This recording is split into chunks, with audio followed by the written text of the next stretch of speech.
Electricity flows through wires. You know that. I know that. Everybody knows that.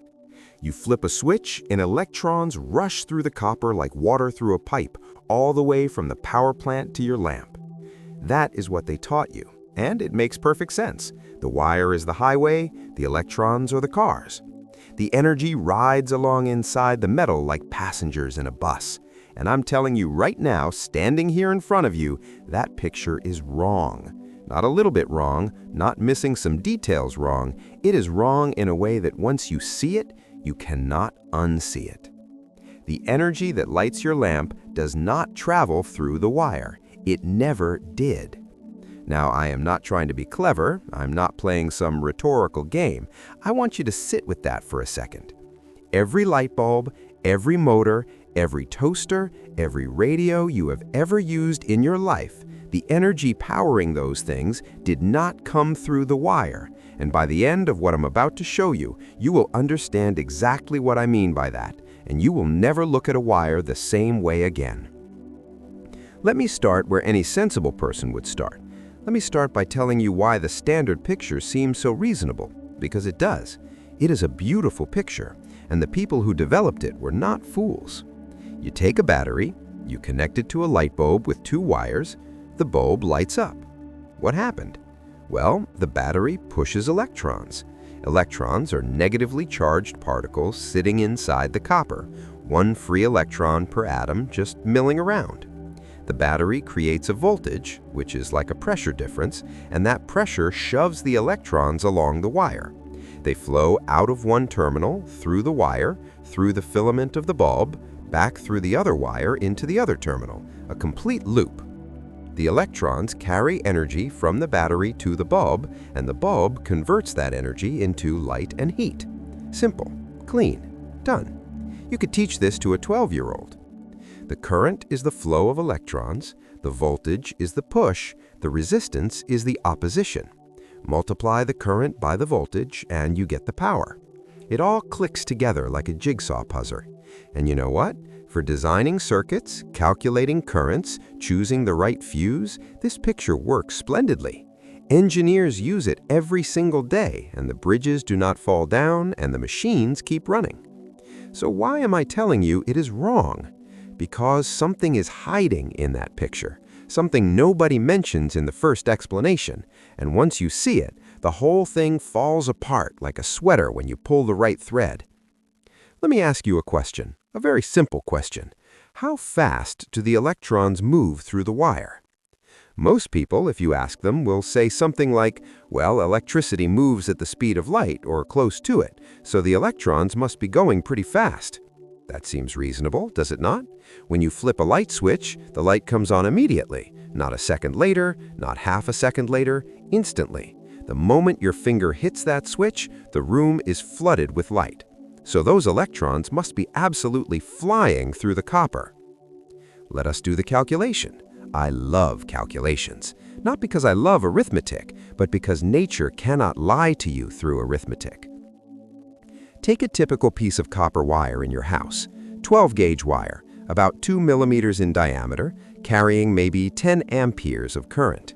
That's a typical household current for, say, a hairdryer or a toaster.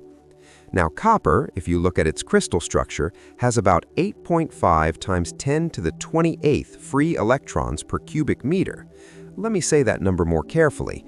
85 billion electrons in every cubic meter of copper. That is a staggering number. Each copper atom donates roughly 1 electron that is free to wander around the metal. The wire is absolutely packed with mobile charge carriers. The current, 10 amperes, means 10 coulombs of charge passing a given point every second, and each electron carries a charge of about 1.6 times 10 to the negative 19 coulombs. So if you work out how fast the electrons have to drift, on average, to produce that current through that wire, you get a number, and the number is about 2/100ths of a centimeter per second, 0.02 centimeters per second. Let me put that in perspective. That's about 1 inch every 2 minutes. That is slower than a snail, considerably slower. A garden snail moves at about 1 centimeter per second, which is 50 times faster than the electrons in your wire.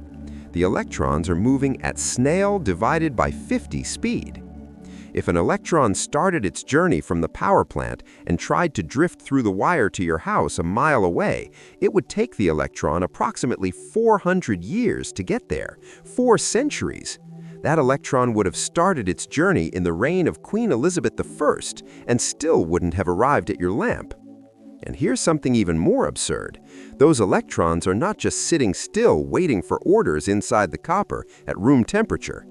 Each free electron is bouncing around at enormous speed, roughly 1,000,000 meters per second, crashing into copper atoms, ricocheting off in random directions like a pinball in a machine gone haywire.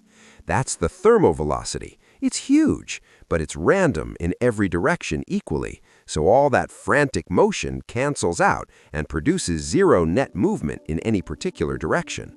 The drift velocity, the tiny crawl I just calculated, is the small bias layered on top of that randomness. Imagine a crowded train station where thousands of people are rushing around in every direction, bumping into each other, going nowhere on average. Now, imagine a gentle breeze blowing from the east. Each person leans a tiny amount to the west as they walk. That lean is the drift velocity. The frantic rushing around is the thermal velocity. The lean is roughly 10 billion times smaller than the rushing, and yet, because there are so astronomically many electrons all leaning together, that minuscule collective drift adds up to a current of 10 amperes, enough to run your toaster. So the electrons in your wire are moving fast, chaotically, violently, but going essentially nowhere. The net drift that constitutes the current is slower than a snail on a cold morning. So wait, pause, sit with that. If the electrons are barely crawling, drifting at less than 1,000th of a mile, and yet the light comes on the instant you flip the switch, then the electrons themselves cannot be delivering the energy, not by carrying it bodily from the power plant to the bulb. There is not enough time. The energy arrives at essentially the speed of light. The electrons are moving at the speed of a glacier. Something does not add up. That is your first clue that the standard picture is hiding something. Now, the usual response to this puzzle is actually quite clever, and I want to give it its due. People say, well, sure, individual electrons move slowly, but the signal propagates fast because the wire is already full of electrons. When you push one in at this end, one pops out at the other end, like a tube full of marbles. Push a marble in one end, and a different marble pops out the other end instantly. And that is a good analogy up to a point. The electrical signal, the push, does propagate very fast through the wire, about 2/3 of the speed of light in typical copper, so there is a rapid chain reaction of nudging.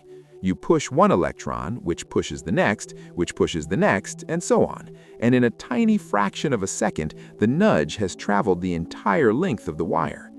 But think carefully about what that analogy is actually telling you. In the tube of marbles, when you push a marble in one end, the kinetic energy has to travel through marble number 1 to marble number 2 to marble number 3. The energy propagates through the marbles, through the material of the tube's contents. Each marble pushes the next, and the energy hops from marble to marble all the way down the line. Is that really what happens in a wire? Is the energy hopping from electron to electron through the copper? And if so, there is a second puzzle which is even worse. The energy in a wire flows in one direction, from the battery to the bulb, let us say. But the electrons in the wire are everywhere. They fill the entire loop. In one part of the circuit near the battery, you might say the electrons are giving energy. In another part, near the bulb, the electrons are receiving energy and turning it into heat. But the electrons are all connected. They're all pushing on each other. How does the energy know to flow only from the battery to the bulb and not the other way around? The marble analogy breaks down. Something more subtle is happening. And the answer, when you finally dig it out, is startling. The energy is not in the wire at all. Let me back up and approach this from a completely different direction. Forget electrons for a moment. Forget circuits. Forget copper. Let me talk about fields. In the 1860s, working in his study in Scotland, Max Clerk Maxwell did something that I think ranks among the greatest intellectual achievements in human history. And I do not say that lightly, I mean it. It belongs alongside Newton's laws and Darwin's theory. It changed everything. Before Maxwell, electricity and magnetism were two separate subjects. You studied one, then you studied the other, and there were some curious connections between them. Ørsted had shown in 1820 that an electric current deflects a compass needle, so electricity can create magnetism.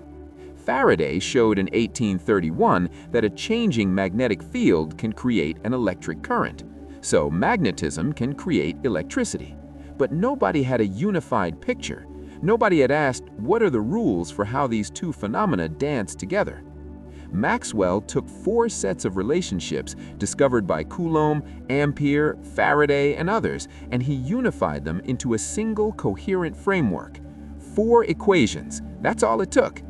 4 equations that describe how electric charges create electric fields, how there are no isolated magnetic poles, how a changing magnetic field creates an electric field, and how a moving charge or a changing electric field creates a magnetic field. But then Maxwell did something audacious. He noticed that his equations implied something nobody had asked for. They predicted the existence of waves. Not sound waves, not water waves, a completely new kind of wave. An oscillating electric field creates a magnetic field. That magnetic field, as it changes, creates an electric field, and the two leapfrog each other forward through the vacuum, carrying energy as they go, needing no medium, no material, nothing but the empty void to travel through. The electric field generates the magnetic field, which generates the electric field, which generates the magnetic field, on, propagating outward like ripples from a stone thrown into a pond. Except there is no pond. There is no water. The ripples travel through nothing. Maxwell calculated the speed of these waves using only the known constants of electricity and magnetism and got a number, roughly 300,000 kilometers per second, 300 million meters per second. He recognized that number immediately. It was the speed of light, which had been measured by other means. The coincidence was too perfect. Maxwell concluded with what must have been a breathtaking shock that light itself is an electromagnetic wave. Visible light, the stuff pouring from the sun, the stuff our eyes detect, is nothing more and nothing less than oscillating electric and magnetic fields traveling through space.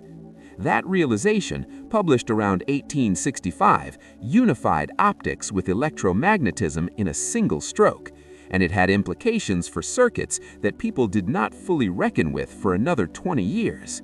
See, once you accept that electromagnetic fields can carry energy through empty space, you're forced to ask a very uncomfortable question about a simple wire carrying a current. When current flows through a wire, there is an electric field associated with the voltage drop along the wire, driving the electrons forward. And there is a magnetic field circling around the wire, because moving charges create magnetic fields. Ampere showed us that.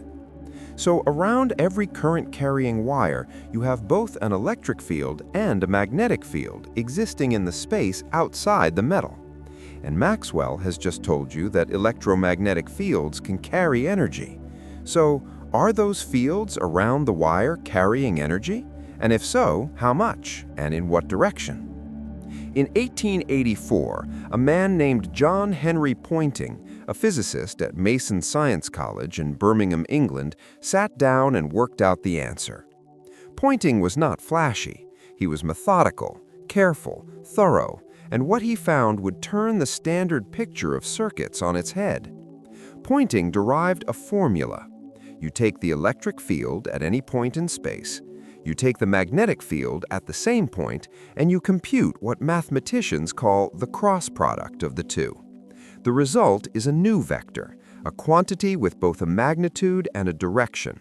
The magnitude tells you how much energy is flowing through that point per second per unit area. The direction tells you which way the energy is going. This vector has come to be called the Poynting vector. It points in the direction of energy flow. People love that coincidence. It points literally. Now, Poynting applied his formula to the simplest possible electrical situation, a straight wire carrying a steady current. And what he found was, to put it mildly, disturbing. Near the surface of the wire, the electric field has two components. Along the wire, there is a component parallel to the current, the field that drives the electrons forward. This comes from the voltage drop. But there is also a component of the electric field pointing radially outward from the wire, perpendicular to it. This comes from the tiny distribution of surface charges that accumulate on the wire to maintain the proper voltage gradient at each point along the circuit. These surface charges are not usually mentioned in introductory courses, but they are there, and they are essential. They steer the field inside the wire, and they create a field outside the wire, too. Meanwhile, the magnetic field circles around the wire in loops perpendicular to both the direction of current flow and the radial direction. Ampere's law tells us this. So you have an electric field with a radial component and an axial component and a magnetic field wrapping circumferentially around the wire. When Poynting computed the cross product at the surface of the wire, the result pointed inward, radially inward toward the wire from outside. Let me make absolutely sure you catch the significance of this. The Poynting vector at the surface of a current-carrying wire points from the surrounding space into the wire. The energy is not flowing along the wire. The energy is flowing from the outside space into the wire, perpendicular to the wire, from all around it. At a resistor, at a light bulb filament, the Poynting vector plunges in from every direction, carrying energy from the surrounding electromagnetic field into the material of the resistor, where it is converted into heat and light. The wire is not a pipe carrying energy. The space around the wire is carrying the energy. The wire is more like a drain, soaking up energy from the field around it. I know what you're thinking. I can see it in your faces. Or, well, I can imagine seeing it because I have seen that expression many times. You are thinking, this cannot be right. This is absurd. And I want you to hold on to that feeling because it is an honest feeling, and it is exactly the feeling that the physics is fighting against. Oliver Heaviside, working independently in England at roughly the same time, reached the same conclusion.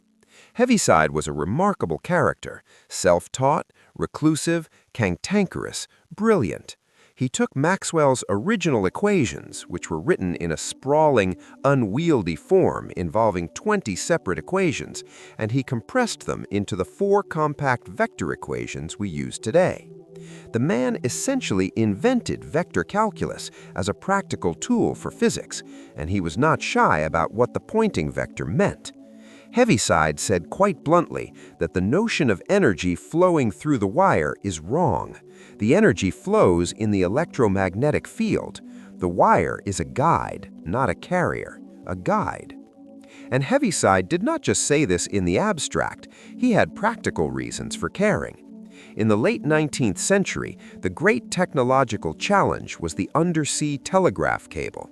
These cables ran under the Atlantic Ocean, thousands of miles of copper, sheathed in insulation, carrying telegraph signals between Europe and America, and they were a nightmare to operate. Signals sent from one end arrived at the other smeared out, distorted, weak. A crisp dot sent from London arrived in New York as a slow, mushy blob. Lord Kelvin, the most famous physicist in Britain at the time, analyzed the problem using the standard wire picture. He treated the cable as a kind of leaky pipe for electrical fluid. His analysis was useful, but limited. But Heaviside looked at the same problem through the lens of fields. He realized that the signal was not really traveling through the copper. It was traveling in the electromagnetic field in the insulating layer between the central conductor and the ocean. The geometry of that insulating layer and the electrical properties of the materials determined how the signal propagated. Heaviside developed the mathematical theory of transmission lines still used today by every electrical engineer. And that theory is fundamentally a theory about fields, not about electrons marching through metal. The irony is that Heaviside's work was rejected by the establishment for years. The Royal Society refused to publish some of his papers. He died in poverty, but his analysis was correct, and eventually the engineering world adopted it. Every time you use a coaxial cable, every time a signal travels through a transmission line, you are relying on the physics that Heaviside understood. The energy is in the field. Let me give you an analogy that I think helps. Think about a river flowing through a canyon. The canyon walls do not carry the water. The water flows between the walls in the open space. The walls shape the flow, constrain it, direct it. Without the walls, the water would spread out and go nowhere useful. But nobody looks at a river and says the canyon walls are transporting the water. The water transports itself through the space that the walls create. A wire is like the canyon walls. The electromagnetic field is the river. The wire shapes the field, guides it, constrains it, makes it useful. But the energy is in the field, flowing in the space around the wire, not locked inside the metal. This is a complete inversion of the way most people think about circuits, and I want to dwell on it because the implications are profound.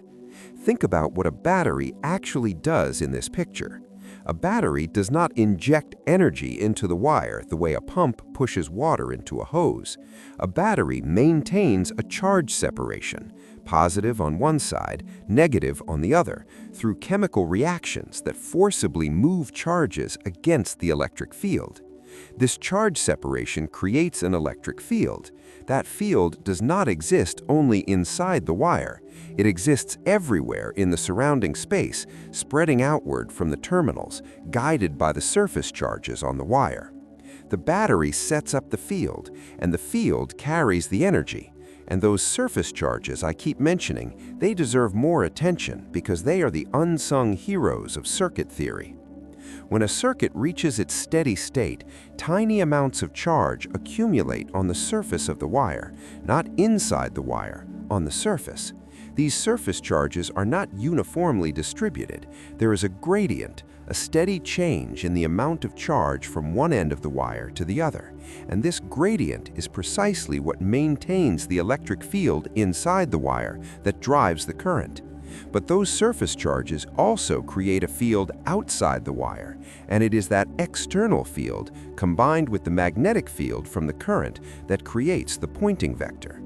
The surface charges are the mechanism by which the wire shapes the field in the surrounding space. Without them, the field outside the wire would have no structure, and energy could not flow in an organized way from source to load.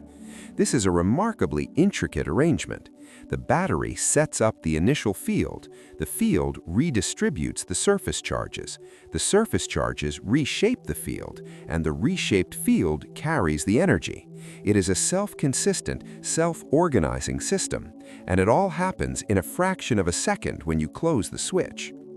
The electrons inside the wire respond to the field. They drift slowly, pushed by the electric field.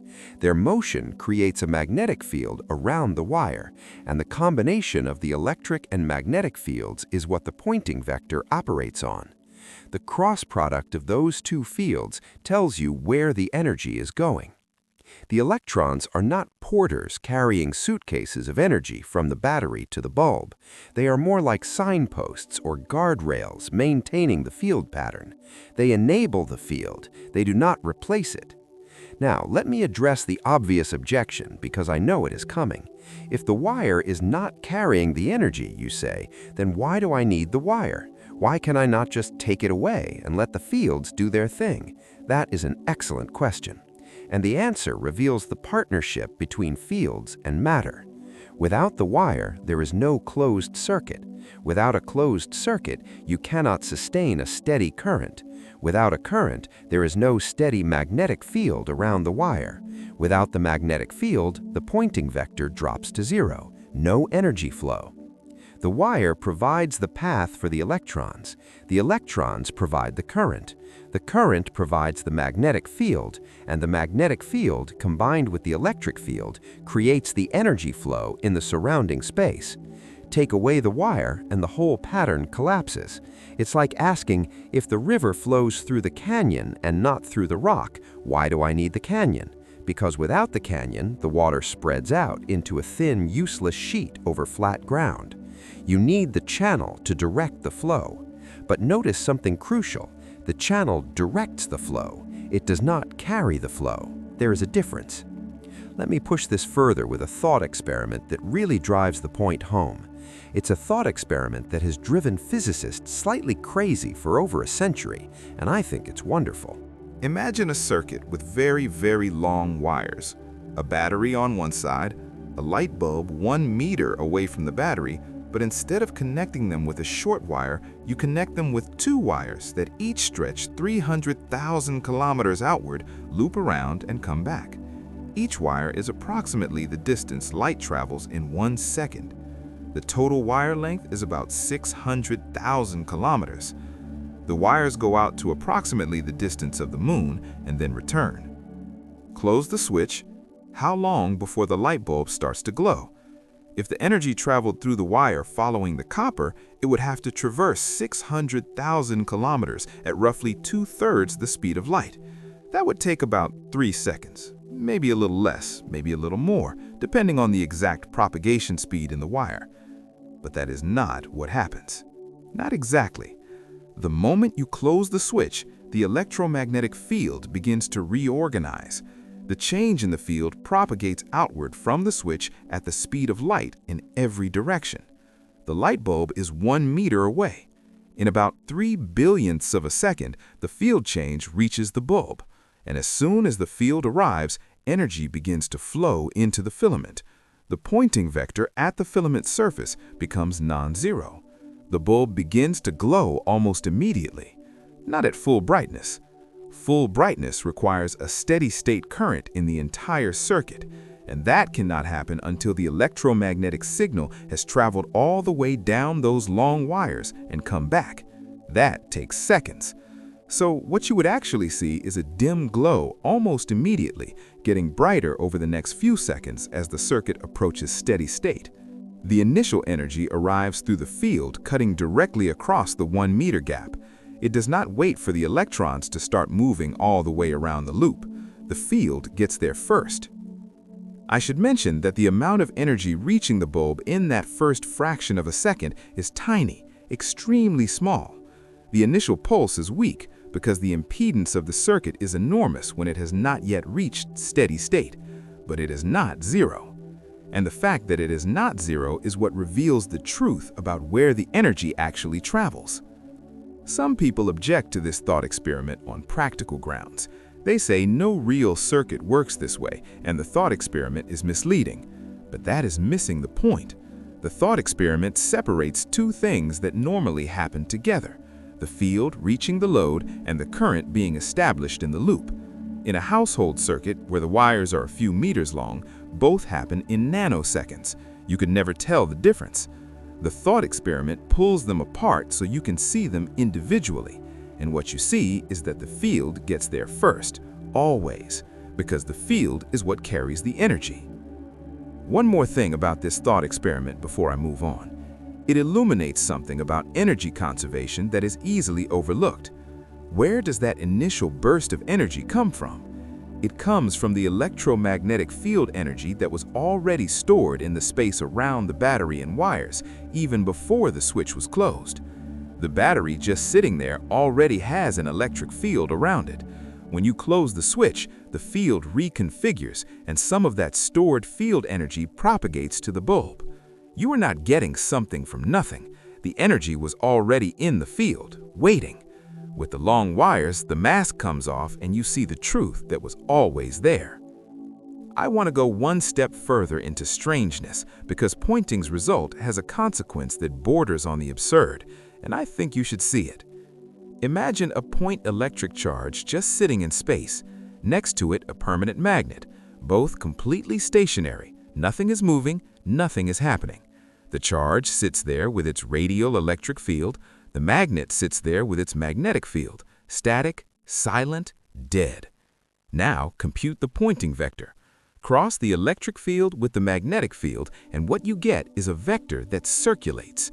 Energy flowing in circles around the charge and the magnet, endlessly, in loops with no beginning and no end. Nothing is moving, no work is being done, no energy is being generated or consumed.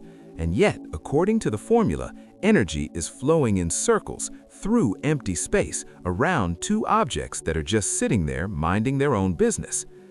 When I present this to students, some of them look at me as though I have lost my mind, and I understand why. It is a deeply weird result. Energy going around in circles forever for no apparent reason. What kind of theory predicts that? But here's the part that should keep you up at night. That circulating energy carries momentum, real physical angular momentum.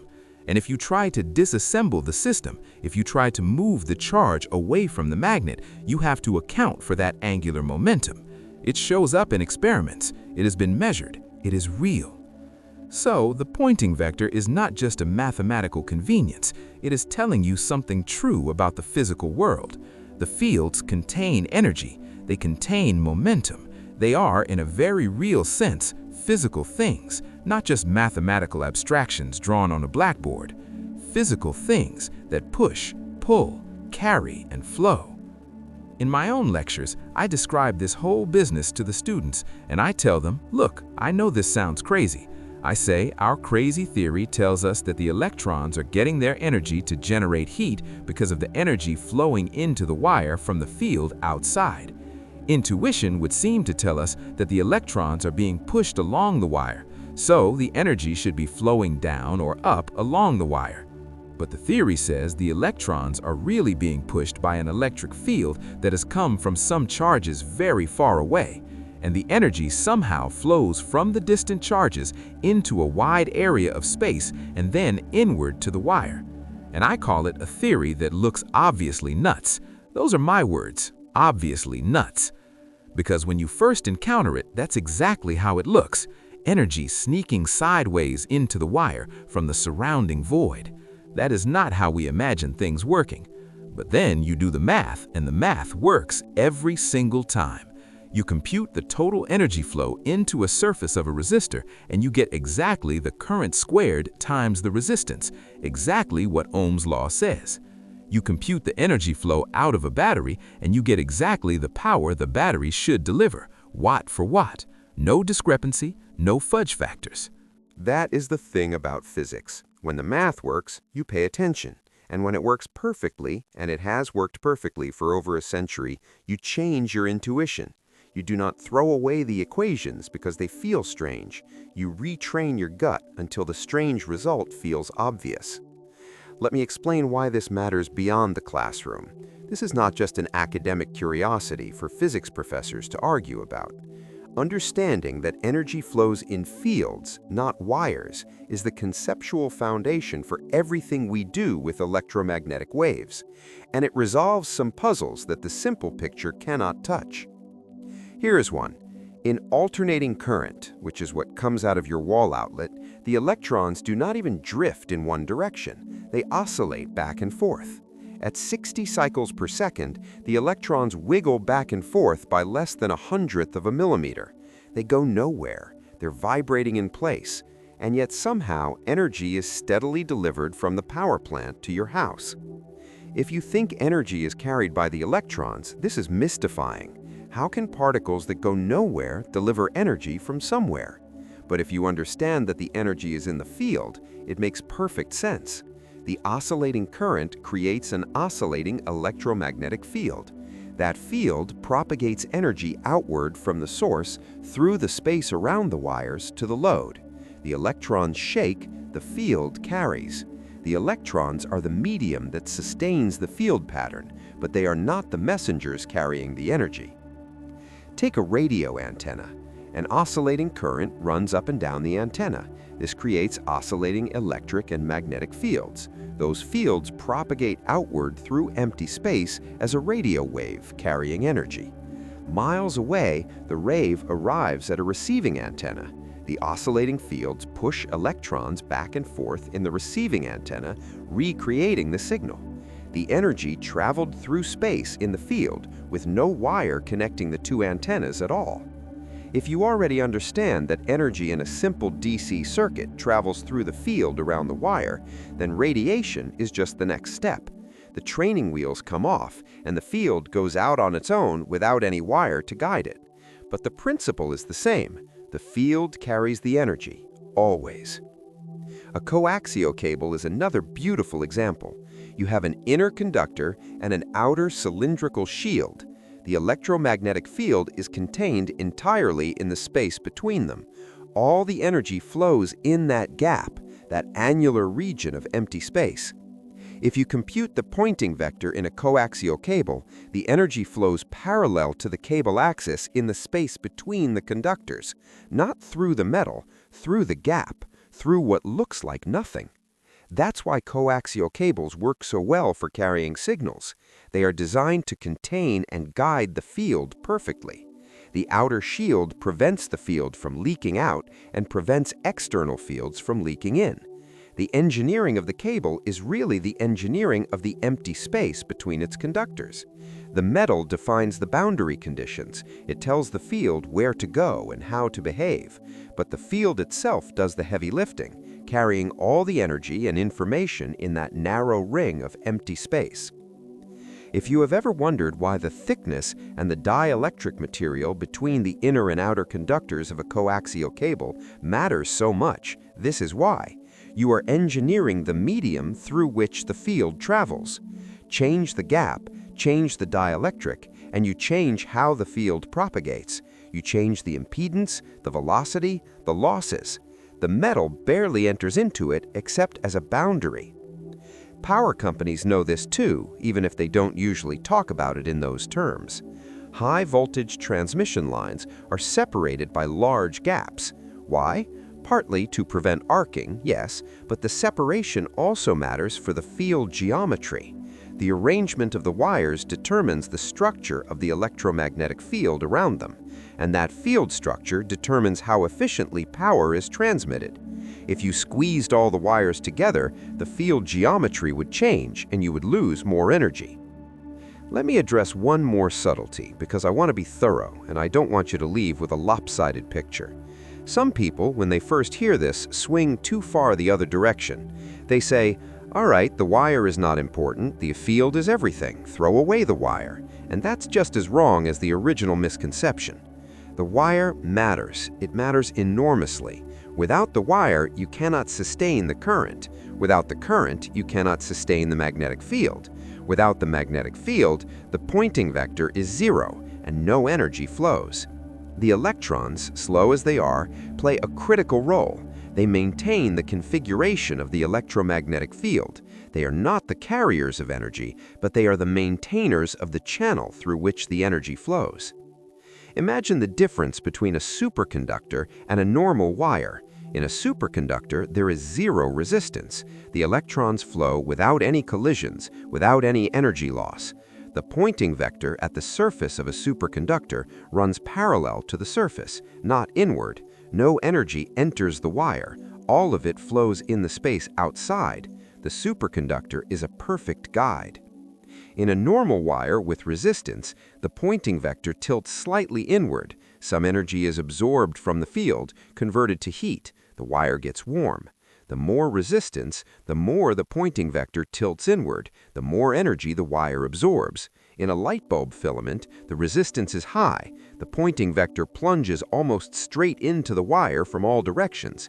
Energy pours in from the surrounding field, is absorbed by the resistive material, and comes out as heat and light.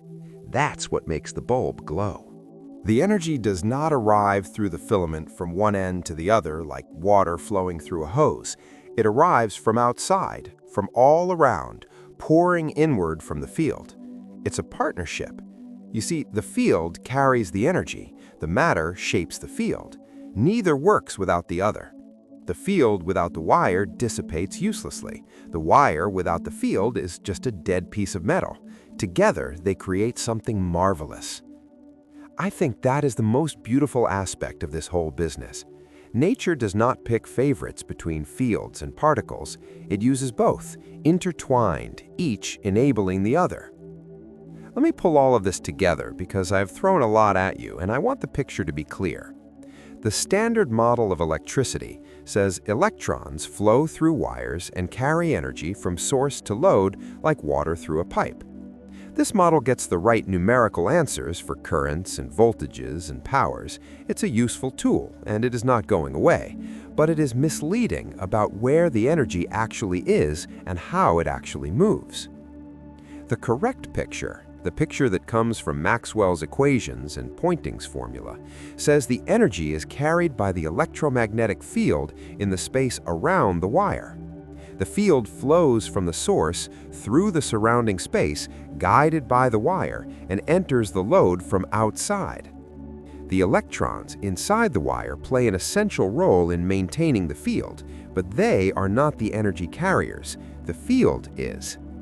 This is not a matter of interpretation. It is not a philosophical stance. It is what the equations demand, and every experiment ever done is consistent with it. Now, I know some of you might be thinking, well, who cares? If the simple picture gives the right answers, why bother with the complicated one? And that is a fair question. I will tell you why. First, because the complicated picture is the true one, and there is value in understanding how nature actually works, even when a simpler model would suffice for everyday calculations. Knowing the truth changes how you think about things. It deepens your understanding, and it opens doors that the simplified picture keeps shut. Second, because the field picture is essential for understanding phenomena that the wire picture simply cannot explain. Radiation, antennas, waveguides, electromagnetic interference, fiber optics, everything beyond the simplest DC circuits requires you to understand fields. And if you've been taught from the beginning that energy lives in wires, making the jump to fields feels like learning a completely new subject. But if you understand from the start that even in a boring battery and bulb circuit, the energy is in the field, then everything else follows naturally. Third, and this is the one that matters most to me personally because it is beautiful, the realization that the humble, invisible, seemingly empty space around a wire is in fact teeming with flowing energy. That is a glimpse into how nature really operates. It's the kind of thing that once you see it, makes the world feel larger and stranger and more wonderful than it did before. And it connects to something even deeper if you want to follow the thread. The idea that fields are real physical things, not just convenient mathematical bookkeeping devices, is one of the great transitions in the history of physics. Newton's gravity acted at a distance instantaneously, with nothing in between. That always bothered people, and it bothered Newton himself. He called it an absurdity, but it worked, so people used it. Maxwell changed that. With electromagnetism, the field is the intermediary. The charge here does not reach out and directly push the charge over there. Instead, the charge here creates a field. The field fills space, and the charge over there responds to the field in its own neighborhood. Everything is local. The field is the messenger, the carrier, the medium, and it is as real as the charges that create it. When you look at a wire and think about the Poynting vector, you are touching that idea with your fingertips. The field between the wires is not nothing. It is something. It has energy. It has momentum. It has direction. It is doing something specific, measurable, and essential. The space around the wire is as full and as active as the wire itself. More so, in fact, because that's where the energy actually lives.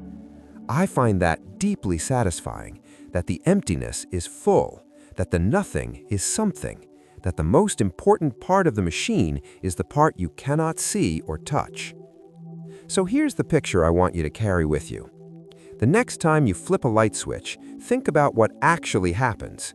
The switch closes, a charge redistribution occurs almost instantly along the surface of the wires, setting up the proper electric field pattern. That field, combined with the magnetic field from the current, creates a Poynting vector pointing from the surrounding space into the wire at every point. At the filament, where the resistance is high, energy floods in from the surrounding field, pours into the thin tungsten wire from every direction, heats it to incandescence, and light fills the room. The light in your room is not powered by electrons trudging through copper at a snail's pace. It is powered by invisible fields filling the space around you, carrying energy at nearly the speed of light from distant generators through the empty air and converging on the glowing filament. Those fields are there right now.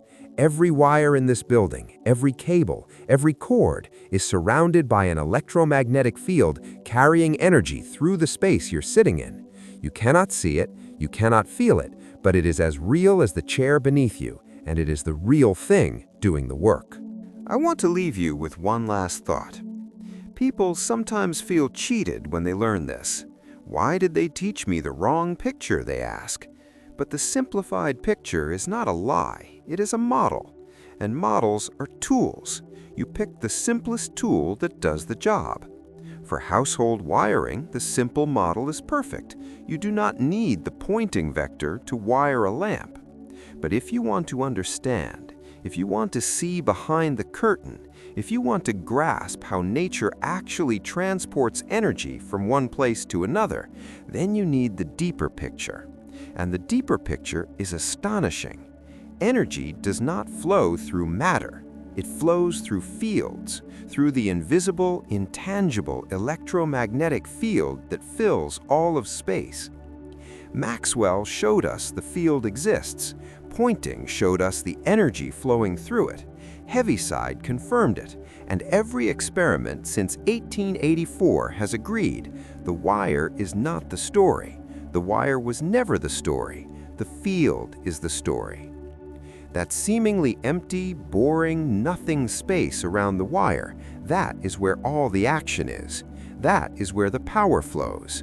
And the wire, for all its copper solidity, is just the guide standing at the edge, pointing the way.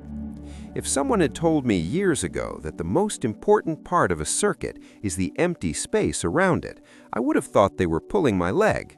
But nature has a sense of humor like that.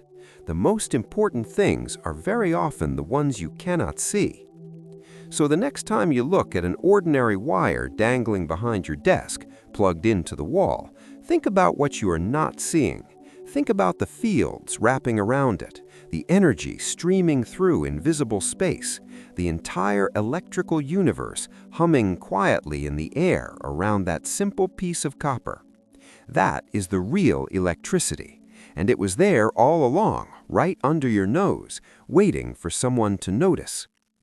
Tell me this, if you could somehow make the electromagnetic field visible, if it glowed in proportion to the energy flowing through it, what do you think a simple lamp plugged into the wall would look like?